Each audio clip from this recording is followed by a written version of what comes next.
जय हिंद। आप सभी का स्वागत है आपके अपने YouTube चैनल अजीज स्टडी IQ में। दोस्तों आज एक इंपॉर्टेंट टॉपिक के साथ आया हूं, जैसा कि आपने थंबनेल में देख ही लिया होगा। दोस्तों आज बात करने जा रहा हूं दोस्तों जो बड़ी बड़ी पोस्टें होती है IAS, IPS, IFS, या दोस्तों आपने कलेक्टर का नाम तो सुना ही होगा। तो दोस्तों इन पोस्टों को कैसे अचीव किया जाता है, मतलब इसका क्या प्रोसीजर होता है इनको प्राप्त करने का। तो दोस्तों इनको प्राप्त करने के लिए आपको UPSC का एग्जाम देना होता है। अगर दोस्तों कोई शख्स IAS की तैयारी कर रहा है या IPS की तैयारी कर रहा है तो इसका मतलब क्या है? इसका मतलब है दोस्तों वो UPSC की तैयारी कर रहा होता है। तो दोस्तों इस एग्जाम को देने के लिए क्या क्वालिफिकेशन होनी चाहिए, यानी इसका जो क्या प्रोसीजर होता है वो आज इस वीडियो में डिटेल में डिस्कस करने जाएंगे। और दोस्तों अंत में मैं आपको इसका जो सिलेबस है वो भी आपको इस वीडियो में मिल जाएगा। तो दोस्तों वीडियो को अंत तक देखिएगा और जो सारे पॉइंट्स हैं इनको आप बारीकी से समझिएगा। दोस्तों इस एग्जाम को हर कोई दे सकता, मतलब कि दोस्तों इसके लिए जो फीस है वो 100 रुपये है। दोस्तों इसका फॉर्म अप्लाई करने की जो फीस है वो केवल 100 रुपये है। और दोस्तों मैं मानता हूं कि इस एग्जाम को देने के लिए पैसों की जरूरत नहीं पड़ती है। इस एग्जाम को देने के लिए जज्बात की जरूरत पड़ती है, मेहनत की जरूरत पड़ती है। और हर कोई इस फील्ड में अपना जो ताकत है वो दिखा सकता है अगर उसमें मेहनत करने की शौकीन है तो। सो दोस्तों जो ये एग्जाम है यूनियन पब्लिक सर्विस कमीशन यानी UPSC कंडक्ट करवाता है। यूनियन पब्लिक सर्विस कमीशन है ये करवाता है इन एग्जाम्स को। सो दोस्तों इसके बारे में डिटेल में देखेंगे। यूनियन पब्लिक सर्विस कमीशन के लिए अपनी क्या क्वालिफिकेशन होनी चाहिए, यानी इस एग्जाम को देने के लिए UPSC के एग्जाम को देने के लिए क्या अपनी क्वालिफिकेशन होनी चाहिए अगर आपको IAS या IPS बनना है तो दोस्तों इसके लिए क्वालिफिकेशन है आपको सिंपली ग्रेजुएशन पास होना चाहिए। एंड दोस्तों आपने किसी भी स्ट्रीम में या किसी भी सब्जेक्ट में आपने ग्रेजुएशन कर रखा है तो आप इस एग्जाम के लिए एलिजिबल हैं। यानी किसी भी सब्जेक्ट में जैसे BA कर रखा है, बैचलर ऑफ आर्ट्स BSc कर रखा है, या BCom कर रखा है, BBA कर रखा है, इंजीनियरिंग में कोई डिग्री कर रखी है, या दोस्तों आपने मेडिकल डिग्री कर रखी है यानी मेडिकल साइंस में कोई डिग्री कर रखी है तो आप इस एग्जाम को दे सकते हैं। इस एग्जाम का फॉर्म आप फिलअप कर सकते हैं। अगर आप ग्रेजुएशन में लास्ट ईयर या लास्ट सेमेस्टर के स्टूडेंट है तो आप इस एग्जाम को दे सकते हैं। दोस्तों अगर आप ग्रेजुएशन में लास्ट ईयर के स्टूडेंट है तो आप इस एग्जाम को दे सकते हैं। इस एग्जाम की फॉर्म को आप फिलअप कर सकते हैं। दोस्तों IAS या IPS बनते हैं ना तो इसके लिए इंडिया की सिटीजनशिप होनी चाहिए, यानी भारत का नागरिक होना चाहिए, यानी कि इंडिया की सिटीजनशिप होना कंपलसरी है। लेकिन दोस्तों अगर IFS बन रहे हैं तो इसके लिए जरूरी नहीं कि आप इंडिया के ही नागरिक हो, आप जो अपने जो दोस्तों जो इमिग्रेट है यानी वो भी हो सकते हैं, यानी पाकिस्तान अफगानिस्तान के जो इमिग्रेट है वो भी इस एग्जाम को दे सकते हैं। लेकिन दोस्तों अगर आपको IAS बनना है यानी इंडिया के अंदर सर्विस लेनी है तो आपको इंडिया की नागरिकता होनी चाहिए। अब दोस्तों बात करते हैं अपन एज क्राइटेरिया यानी एज लिमिट क्या होनी चाहिए। दोस्तों अलग अलग जो ग्रुप है, मतलब कि जनरल के लिए अलग एज है, OBC के लिए अलग है, SC ST के लिए अलग है, और दोस्तों जो फिजिकली डिसेबल्ड है उनके लिए अलग अलग होता है। तो दोस्तों जनरल के लिए है 21 से लेकर के 32 साल तक, यानी दोस्तों 21 से लेकर के 32 साल तक जनरल वाले कैंडिडेट इस एग्जाम के फॉर्म को फिलअप कर सकते हैं, इस एग्जाम को दे सकते हैं। और दोस्तों OBC वाले हैं ये 21 से लेकर के 35 साल तक दे सकते हैं, यानी यहाँ पर 3 साल का रिलैक्सेशन, यानी जनरल OBC में 3 साल का रिलैक्सेशन है। OBC वाले 21 से लेकर के 35 साल तक दे सकते हैं। और दोस्तों SC ST यानी जो शेड्यूल कास्ट है, शेड्यूल ट्राइब से आते हैं, वो 21 से लेकर के 37 साल की एज तक दे सकते हैं। यहाँ पर OBC और SC ST के बीच में 2 साल का रिलैक्सेशन मिल जाता है। इस तरह से दोस्तों जो शारीरिक डिसेबल है यानी दोस्तों जो मतलब कि अंध है या दोस्तों जो विकलांग है उनके लिए जो एज लिमिट है वो 21 से लेकर के 42 साल तक है। और दोस्तों इसमें ऐसा भी नहीं है कि आप इस एज में है तो आप इस एग्जाम को दे सकते हैं, आपके लिए कुछ अटेम्प्ट्स भी फिक्स किए हैं, यानी आप कितनी बार एग्जाम्स दे सकते हैं यही यहाँ पर फिक्स भी किया गया है। यानी जनरल के लिए दोस्तों ये 6 अटेम्प्ट्स दे सकता है, यानी जनरल कैंडिडेट है वो दोस्तों इस एज लिमिट में होते हुए वो 6 बार एग्जाम को दे सकता है, यानी 21 से लेकर के 32 साल तक वो 6 बार तक एग्जाम दे सकता है। और दोस्तों इसमें एक फंडा अलग और भी है कि आपने एग्जाम के फॉर्म को फिलअप किया तो दोस्तों वो आपका अटेम्प्ट काउंट नहीं होगा। यानी अगर आप एग्जाम में अपेयर हुए, आपने एग्जाम दिया है, यानी जो एग्जाम होता है फर्स्ट एग्जाम जो प्री एग्जाम होता है वो आपने दिया एक बार तो दोस्तों आपका अटेम्प्ट काउंट हो जाएगा। और दोस्तों आपने फॉर्म फिलअप किया है और आपने एग्जाम नहीं दिया तो वो अटेम्प्ट काउंट नहीं होगा। इस तरह से दोस्तों OBC के लिए नो अटेम्प्ट है, यानी नो अटेम्प्ट 9 बार आप इस एज लिमिट में होते हुए आप एग्जाम दे सकते हैं। कितनी बार? 9 बार। लेकिन दोस्तों अगर आपकी ये एज लिमिट पूरी हो गई तो आप अटेम्प्ट नहीं दे सकते, या दोस्तों आपके नो अटेम्प्ट पूरे हो गए आप इस एज लिमिट में आते हैं तो आप इस एग्जाम को नहीं दे सकते। यानी ये दोनों चीजें हैं, यानी दोनों चीजें रिक्वायर्ड हैं। और दोस्तों SC ST के लिए और जो डिसेबल्ड है यानी जो SC ST के कैंडिडेट है और जो डिसेबल्ड है वो इस एज लिमिट में कितनी भी बार अटेम्प्ट दे सकते हैं, यानी अनलिमिटेड बार दे सकते हैं जब तक कि उनकी ये एज इसमें है। इस तरह से दोस्तों जो अटेम्प्ट है ये भी इंपॉर्टेंट है, यानी कि दोस्तों आपको अपने अटेम्प्ट को भी बचा के रखना है इस एज लिमिट में होते हुए। मतलब कि आपने एक अटेम्प्ट दिया तो दोस्तों आप नेक्स्ट अटेम्प्ट के लिए जाते तो आपको अच्छे से प्रिपरेशन करके जाना होता है। अब दोस्तों बात कर लेते हैं इसके सिलेबस की, यानी इसका जो एग्जाम पैटर्न है वो क्या रहता है। तो दोस्तों इसका जो एग्जाम पैटर्न है, इसमें पहले एग्जाम होता है प्री एग्जाम, दोस्तों प्री एग्जाम होता है, इसके बाद में होता है मेंस एग्जाम, देन आफ्टर होता है इंटरव्यू, और दोस्तों के अलग अलग नंबर होते हैं। यानी प्री एग्जाम का दोस्तों केवल क्वालिफाइंग है, मतलब कि आप मेंस एग्जाम के लिए अपेयर हो सकते हैं, इसके लिए प्री एग्जाम होता है। और दोस्तों मेंस एग्जाम होता है, यही आपके रैंक को डिसाइड करेगा, आपके सिलेक्शन को डिसाइड करता है। सो दोस्तों एक बार बारीकी से नजर डाल लेते हैं इसके सिलेबस पर, इसके परीक्षा पैटर्न पर। सो दोस्तों ये जो यूपीएससी का एग्जाम होता है ये कुल 3 फेज में होता है, फेज 1, फेज 2 और फेज 3। इस तरह से दोस्तों आपको यूपीएससी एग्जाम पास करना तो आपको इन तीनों फेज से होकर गुजरना होता है। दोस्तों फेज 1 है ये केवल क्वालिफाइंग होता है, यानी केवल पासिंग होता है ताकि आप मेंस एग्जाम को दे सको। एक तरह का दोस्तों ये प्री एग्जाम होता है ताकि आप मेंस एग्जाम के लिए एलिजिबल बन जाओ, यानी कि ये केवल आपको मेंस एग्जाम के लिए एलिजिबल बनाता है। और दोस्तों आपका जो सिलेक्शन होता है, आपकी जो रैंक बनती है वो केवल फेज 2 और फेज 3 के नंबर के आधार पर बनती है। दोस्तों जो मेंस एग्जाम होता है इसमें केवल 2 पेपर होते हैं, पहला पेपर होता है सामान्य अध्ययन का और दूसरा पेपर होता है सिविल सर्विस एप्टीट्यूड टेस्ट। और दोस्तों जो फेज 2 होता है, फेज 2 में कुल 9 पेपर होते हैं, जिसमें से दोस्तों 7 पेपर होते हैं जो आपकी रैंक को डिसाइड करते हैं, और 2 पेपर जो दोस्तों भाषा के होते हैं, लैंग्वेज के 2 पेपर होते हैं जो केवल आपको पास करने होते हैं। और दोस्तों जो आपका बाद में होता है इंटरव्यू, और दोस्तों इंटरव्यू और मेंस के जो नंबर है उसी के आधार पर आपकी रैंक डिसाइड की जाती है। सो दोस्तों बात कर लेते हैं अपन जो फेज फर्स्ट है, यानी कि प्रीलिम्स है। दोस्तों प्रीलिम्स में 2 पेपर होता है, पहला पेपर होता है सामान्य अध्ययन का और दूसरा पेपर होता है सिविल सर्विस एप्टीट्यूड टेस्ट का। दोस्तों जो सिविल सर्विस एप्टीट्यूड टेस्ट है ये केवल आपको पास करना होता है, इसमें केवल मिनिमम 33% मार्क्स लेके आना होता है। और दोस्तों यानी 200 नंबर का होता है, जिसमें से आपको केवल 66 अंक आप मतलब कि इसको 66 अंक अगर लेके आ जाते हैं तो आप इसको क्वालिफाई कर जाते हैं। और लेकिन दोस्तों आपकी जो कट ऑफ बनती है, यानी कि मेंस के लिए जो कट ऑफ बनती है कि मेंस एग्जाम कौन कौन कैंडिडेट देंगे, इसके लिए जो दोस्तों कट ऑफ बनती है वो सामान्य अध्ययन जनरल स्टडी के जो पेपर होता है उससे बनती है। दोस्तों दोनों पेपर 200-200 अंक के होते हैं, लेकिन दोस्तों जो सामान्य अध्ययन का पेपर होता है उसमें 100 क्वेश्चन आते हैं। कितने क्वेश्चन आते हैं? जो पहला पेपर होता है सामान्य अध्ययन का, इसमें 100 क्वेश्चन आते हैं। कितने? 100 क्वेश्चन आते हैं, प्रत्येक 2-2 नंबर का होता है। इस तरह से 200 नंबर हो जाते हैं आपके पेपर 1 से। और दोस्तों जो पेपर 2 होता है ये होता है सिविल सर्विस एप्टीट्यूड टेस्ट। इसमें दोस्तों आपकी मेंटलिटी चेक की जाती है, आपका रीजनिंग माइंडसेट चेक किया जाता है, आपका तार्किक एंड लॉजिकल माइंडसेट क्या है ये आपका सिविल सर्विस एप्टीट्यूड टेस्ट में चेक किया जाता है। ये केवल दोस्तों 80 क्वेश्चन आते हैं, यानी कि सिविल सर्विस एप्टीट्यूड टेस्ट यानी कि जो पेपर 2 होता है प्रीलिम्स का, इसमें 80 क्वेश्चन आते हैं, प्रत्येक क्वेश्चन 2.5 नंबर का होता है। इस तरह से दोस्तों कुल 200 अंक हो जाता है। दोस्तों इसमें नेगेटिव मार्किंग भी होती है, दोनों पेपर में नेगेटिव मार्किंग होती है। दोस्तों नेगेटिव मार्किंग कुछ इस तरह से है कि अगर आपने 4 क्वेश्चन अटेम्प्ट किए, इसमें से 3 क्वेश्चन आपने गलत अटेम्प्ट कर दिए, 1 क्वेश्चन आपने सही अटेम्प्ट किया, तो दोस्तों आपका जो सारा का सारा चारों क्वेश्चन का जो अंक है वो 0 हो जाएगा। मतलब कि दोस्तों यहाँ पर नेगेटिव मार्किंग भी होती है, इसलिए क्वेश्चन को बहुत सोच समझ के करना होता है। मतलब कि जो तुक्के लगाना होता है यहाँ पर वो काम नहीं करना होता है अगर आपको मेंस एग्जाम देना है तो। सो दोस्तों इसमें जो पहला पेपर होता है वो सामान्य अध्ययन का होता है, दूसरा होता है सिविल सर्विस एप्टीट्यूड टेस्ट। इसके बारे में देखते हैं पेपर 1। दोस्तों पेपर 1 है ये प्रारंभिक परीक्षा के प्रश्न पत्र 1 का संबंध सामान्य अध्ययन से, यानी सामान्य अध्ययन से मतलब जनरल स्टडी से होता है। इसमें दोस्तों आपको एक कॉन्टिन्यूस अप्रोच रखनी होती है, एक दोस्तों एक लार्ज अप्रोच रखनी होती है। मतलब कि केवल एक सब्जेक्ट में अगर आप PhD करके आ गए तो आप इस एग्जाम को क्लियर नहीं कर सकते। मतलब कि आपको सबकी थोड़ी थोड़ी नॉलेज होनी जरूरी है, मतलब कि आपको सारी की सारी जो नॉलेज है वो आपको यहाँ पर लगानी होती है। मतलब इसमें अलग अलग स्ट्रीम से क्वेश्चन आते हैं, अलग अलग सब्जेक्ट से क्वेश्चंस आते हैं। दोस्तों जो इसमें जो आते हैं यानी राष्ट्रीय और अंतर्राष्ट्रीय महत्व की सामयिक घटना, यानी दोस्तों जो नेशनल लेवल की है और जो इंटरनेशनल लेवल की जो भी घटनाएं है, करंट इवेंट, मतलब कि आपको करंट अफेयर्स में काफी ज्यादा अप्रोच होनी चाहिए। मतलब कि आपकी करंट अफेयर्स है वो बहुत मजबूत होनी चाहिए, इसलिए दोस्तों आपको न्यूज़पेपर पढ़ना चाहिए। और जो दोस्तों करंट अफेयर के जो चैनल है यूट्यूब पे आपको कई सारे चैनल्स मिल जाएंगे, वहां से आप इनको देख सकते हैं। यानी अंतर्राष्ट्रीय और राष्ट्रीय और अंतर्राष्ट्रीय यानी current events of national and international importance ये आपको आनी चाहिए। भारत का इतिहास और राष्ट्रीय आंदोलन, यानी दोस्तों जो भारत का इतिहास है और भारत का जो राष्ट्रीय आंदोलन है यानी हिस्ट्री ऑफ इंडिया नहीं नेशनल जो मूवमेंट है, यानी दोस्तों जो गांधी जी का जो पूरा का पूरा जो सफर है, ये सारे के दोस्तों आपको एक बार पढ़ने होंगे आपको प्रीलिम्स के पेपर 1 को क्लियर करने के लिए। भारत एवं विश्व का भूगोल, दोस्तों भारत और विश्व की जो ज्योग्राफी है वो आती है।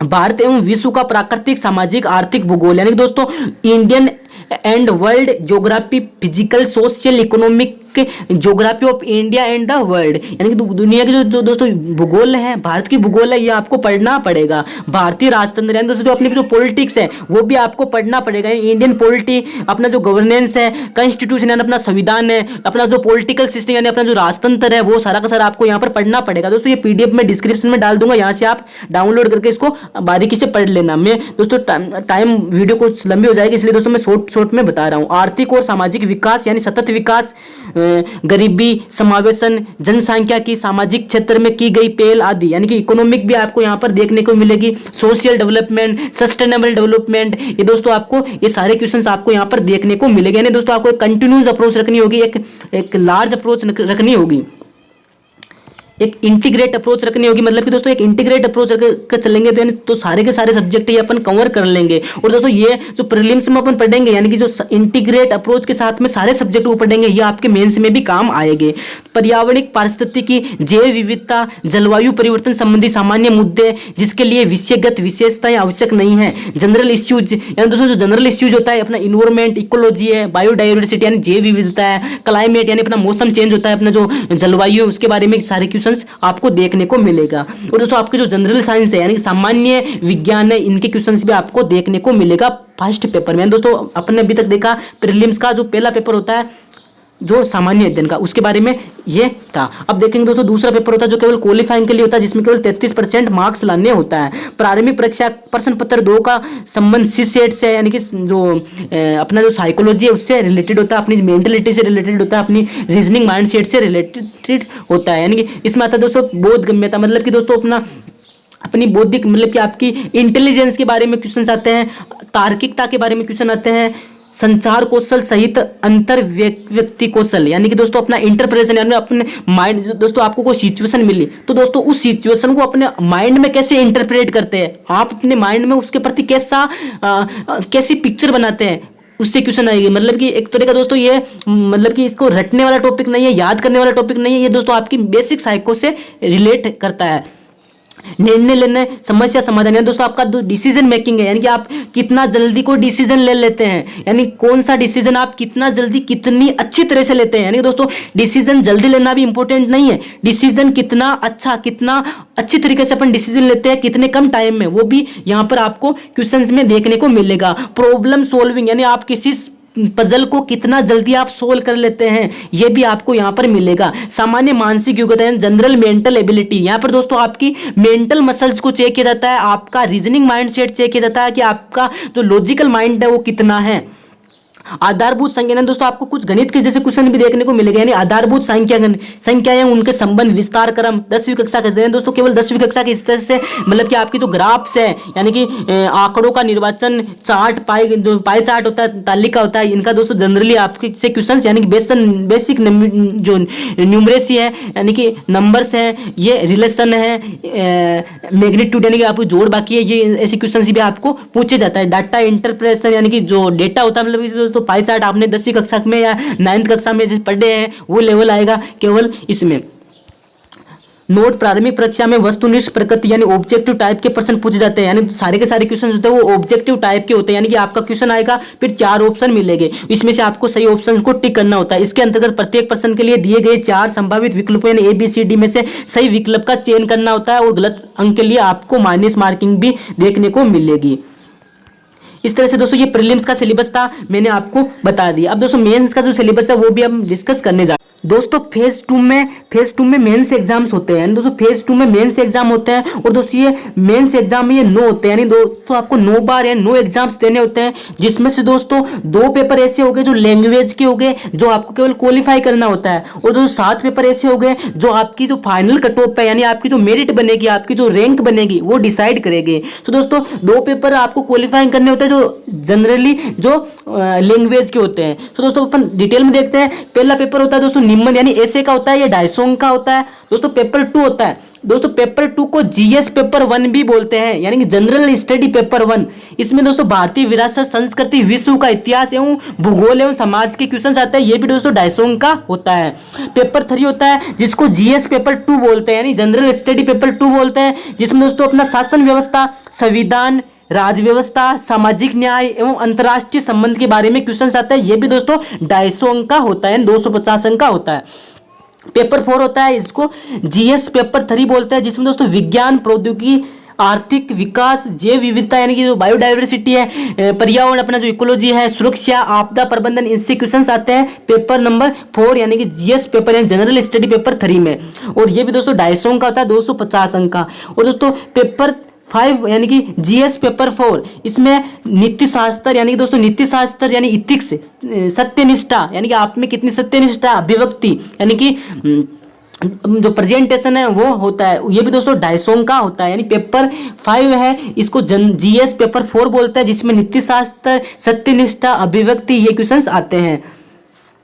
पेपर 6 में दोस्तों वैकल्पिक विषय होता है। यानी दोस्तों आप खुद अपना एक वैकल्पिक विषय चुनते हैं, जिसमें मतलब कि आप कोई भी, जैसे आपकी कोई पर्सनल आपकी जो जिसको आप ज़्यादा लाइक करते हैं, जो आपको अच्छे मार्क्स दिला सकती है, वो आप खुद चूज कर सकते हैं। एक वैकल्पिक विषय वो आप खुद चूज करना होता है। ये पेपर यानी कि इसको बोलते हैं वैकल्पिक पेपर नंबर 1 और वैकल्पिक पेपर नंबर 2 होता है, ये 7वें पेपर में होता है। यानी दोस्तों वैकल्पिक विषय के 2 पेपर होते हैं, पेपर 6 और पेपर 7। पेपर 6 और पेपर 7 है, ये दोस्तों आप खुद चूज करते हैं। जैसे दोस्तों आप मैथ में इंटरेस्ट है तो आप मैथमेटिक्स ले सकते हैं, अगर आपको फिजिक्स में इंटरेस्ट है तो आप फिजिक्स ले सकते हैं, अगर दोस्तों आपका भूगोल में इंटरेस्ट है तो आप भूगोल ले, हिस्ट्री ले सकते हैं। यानी आपका जिस सब्जेक्ट में इंटरेस्ट है उस सब्जेक्ट को आप लीजिए। दोस्तों ये बहुत मायने रखते हैं, क्योंकि ये 500 अंक की होती है, यानी 250 अंक के 2 पेपर होते हैं, यानी 500 अंक बहुत मायने रखते हैं। दोस्तों ये आपको बहुत हेल्प करते हैं, इसलिए दोस्तों वैकल्पिक विषयों को बहुत सोच समझ करके लेना चाहिए।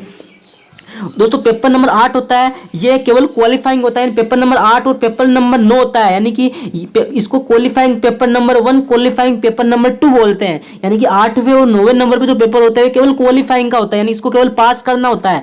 दोस्तों पेपर नंबर 8 में आपका अंग्रेजी लिटरेचर से आता है, यानी अंग्रेजी के क्वेश्चन आते हैं, यानी अंग्रेजी का पेपर होता है, जिसमें केवल दोस्तों आपको 25% अंक लेके आना है, यानी 25% मार्क्स लेके आना हुआ है। और दोस्तों ये 300 अंक का होता है, यानी 300 अंक का होता है, जिसमें केवल आपको 25% अंक लेके आना होता है, आप क्वालिफाई कर जाएंगे। यानी कि इसको केवल 25% या इससे ऊपर अंक लेके आना है ताकि आप इसको क्वालिफाई कर जाएंगे। दोस्तों पेपर नंबर 9 होता है, जिसमें हिंदी या संविधान की 8वीं अनुसूची, दोस्तों आपकी जो 8वीं अनुसूची है, संविधान की जो 8वीं अनुसूची है, इसमें कुछ भाषाएं रखी गई है। दोस्तों उन्हीं भाषाओं में से एक भाषा पर आपको मतलब कि पेपर देना होता है। ये दोस्तों चाहे तो आप अगर हिंदी में इंटरेस्ट रखते हैं तो आप हिंदी में दे सकते हैं, यानी कि जो संविधान की 8वीं अनुसूची है, इसमें जो भाषाएं रखी गई है उसमें से एक पेपर देना होता है। ये भी दोस्तों केवल क्वालिफाइंग के लिए होता है, इसको क्वालिफाइंग पेपर 2 बोलते हैं। इसमें भी न्यूनतम अंक 25 अंक लेने, यानी 25% अंक लेके आना होता है। ये भी 300 अंक का होता है, जिसमें से 25% अंक आपको लेके आना होता है। इस तरह से दोस्तों अगर अपन इनको छोड़ दें, ये तो केवल क्वालिफाइंग के लिए है। और दोस्तों जो 7 सब्जेक्ट है, 7 सब्जेक्ट है, ये 250 अंक की है। इस तरह से अगर आप इसको मल्टीप्लाई करोगे तो ये आ जाएगा 1750 अंक। कितने? 1750 अंक दोस्तों आपके मेंस एग्जाम के हो जाएंगे। मेंस एग्जाम के दोस्तों आपको 1750 अंक आपको मिल जाएंगे। और दोस्तों पेपर नंबर मतलब कि फेज 3 में आपका जो होगा साक्षात्कार, यानी कि इंटरव्यू। दोस्तों इंटरव्यू है या आपकी मतलब कि बेसिक आपकी चेक की जाती है, आपका व्यक्तित्व चेक किया जाता है। इसमें 275 अंक का होता है। और दोस्तों ये आप की जो रैंक है, यानी कि आपकी रैंक फर्स्ट है, सेकंड है, फोर्थ है, फिफ्थ है, इसके लिए बहुत मायने रखता है। यानी कि 275 अंक है, ये बहुत मायने रखता है। इसलिए दोस्तों इंटरव्यू की भी आपको तैयारी करनी होती है। आपका जो पर्सनैलिटी है, आपका बोलने का बिहेवियर, आपका चलने का बिहेवियर, आपकी बॉडी लैंग्वेज है, ये सब चेक की जाती है आपके साक्षात्कार में। तो दोस्तों इस तरह से सारा का सारा जो प्रोसीजर है, इससे आपका सिलेक्शन हो। दोस्तों बात कर लेते हैं अपन फाइनल अंकों की, यानी कि दोस्तों दोनों, यानी कि जो मेंस के अंक हैं और जो इंटरव्यू के जो अंक हैं, इनका मिलाकर कितना होता है, तो दोनों को अपन योग कर लेंगे, कितना हो जाएगा 5202, यानी 2025। दोस्तों कुल 2025 के पेपर होते हैं, इसमें से दोस्तों आपकी कट ऑफ जाती है, यानी कि कितनी कट ऑफ जाती है, ये दोस्तों अपन पूर्व अनुमान मतलब कि पूर्व नहीं कह सकते, यानी कि दोस्तों अलग अलग बार अलग अलग टाइम में, यानी अलग अलग सत्र में अलग अलग जाती रहती है। अगर दोस्तों आप जो इसका जो सिलेबस है, मतलब कि दोस्तों जीएस पेपर 1 में क्या क्या आता है, जीएस पेपर 2 में क्या क्या आता है, तो दोस्तों ये सारा का सारा मटेरियल है। इसकी जो पीडीएफ है दोस्तों, यानी जीएस पेपर 1, जीएस पेपर 2, या इस तरह से दोस्तों जो 9 पेपर है, वो सारा का सारा जो मतलब कि कौन कौन से टॉपिक आएंगे वो मैं इस वीडियो की डिस्क्रिप्शन में डाल दूंगा, तो वहां से आप डाउनलोड कर लेना और इसको बारीकी से आप पढ़ लेना। क्योंकि दोस्तों भी टाइम नहीं है, मतलब वीडियो लंबा हो जाएगा, इस कारण से दोस्तों मैं सारा भी आपको नहीं बता सकता। दोस्तों किस किस वर्ष में कितनी कितनी कट ऑफ, यानी दोस्तों 2025 में से कितने कितने अंक आए हैं, मतलब कितने अंक लाने होते हैं, यानी कि ये अलग अलग सत्र में अलग अलग प्रकार से जाती है। तो दोस्तों आप देख सकते हैं 2014 में, 2015 में, 2016 में, 2017 में, 2018 में। इस तरह से दोस्तों आप पीडीएफ को डाउनलोड कर लेना, वहां से आप इसको बारीकी से पढ़ लेना, आपको सारा नॉलेज मिल जाएगा। अगर दोस्तों उम्मीद करता हूँ वीडियो अच्छी लगी होगी। अगर दोस्तों वीडियो अच्छी लगी तो इसे अपने दोस्तों के साथ में जरूर शेयर कर दें। Thank you, wish you all the very best.